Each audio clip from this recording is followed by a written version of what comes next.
यसू से मिलने के लिए मजहबी पेशवाओं की आमद। हेरोदेस बादशाह के ज़माने में यसू हुदाह के बैत अल्लहम गांव में पैदा हुआ। यसू की पैदाइश के बाद मशरक़ी ममालिक के चंद आलम यरूशलेम आए। इन आलमों ने लोगों से पूछा, कहाँ है यहूदियों का बादशाह जो यहाँ पैदा हुआ है? इसकी पैदाइश बताने वाला एक सितारा मशरिक़ में तुलू हुआ है, जिसको देखकर हम इसको सजदा करने के लिए आए हैं। जब हेरोद्स और यरूशलेम के तमाम लोगों को यहूदियों के नए बादशाह के बारे में मालूम हुआ तो परेशान हो गए। हेरोदेस ने फौराए तमाम यहूदी काहिनों के रहनुमा और मुअल्लिमीन शरीयत को जमा किया और उनसे दरियाफ्त किया कि यसू के पैदा होने की जगह कौन सी है। उन्होंने कहा, वो हुदाह के बैत अल्लहम शहर में पैदा होगा, क्योंकि नबी ने सहीफों में इसी तरह लिखा है।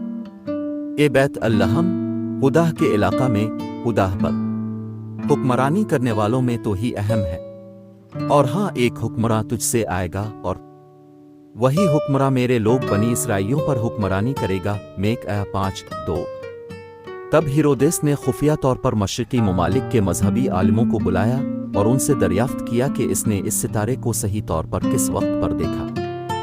हेरोदेस ने इन मजहबी आलिमों से कहा, तुम सब जाओ और होशियारी से ढूंढो कि वो बचुआ कहाँ है। फिर बचुआ मिले तो आकर मुझे बताओ, ताकि मैं भी जाकर इसको सजदा करूं। वो मजहबी उलमा बादशाह की बात सुनकर जब वहां से निकले, उन्होंने मशरिक़ में तुलूशदा इस सितारे को देखा और वो लोग इस सितारे के पीछे हो लिए और वो सितारा उनके सामने चला और इस जगह पर जाकर ठहर गया जहां पर वो बचुआ था। वो इस सितारे को देखकर बेहद खुश हुए।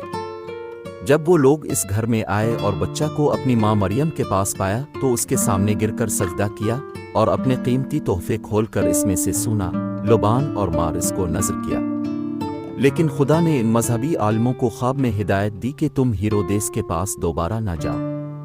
लेकिन वो आलम दूसरी राह से अपने मुल्क को गए। यसू के माँ बाप इसको मिस्र ले गए।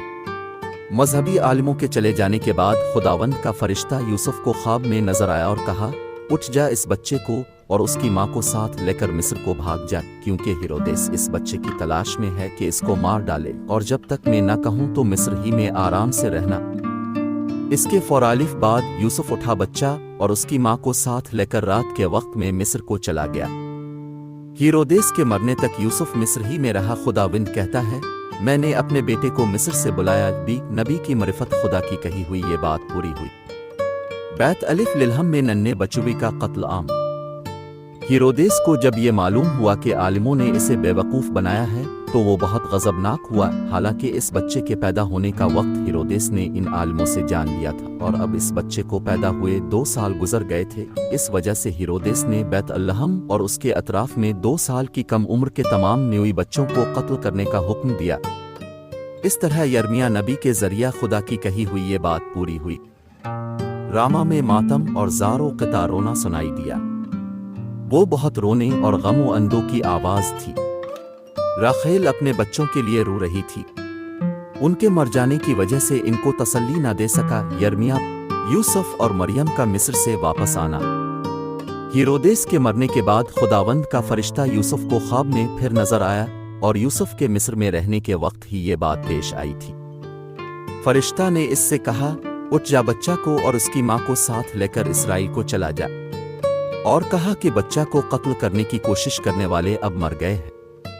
तब यूसुफ उठा और बच्चा को और उसकी माँ को साथ लेकर इसराइल को चला गया। लेकिन उसको मालूम हुआ कि हेरोदेस के मर जाने के बाद इसका बेटा अरखलास हुदाह का बादशाह बन गया है, तो वो वहां जाने से डर गया और ख्वाब में दी गई हिदायत की बना पर वो इस जगह को छोड़कर गिलियल के इलाके को चला गया। नासरत नामी मकाम पर जाकर मुकीम हो गया। इसलिए मसीह नासिर कहलाया। इस तरह जो कुछ नबियों ने कहा था वो पूरा हुआ।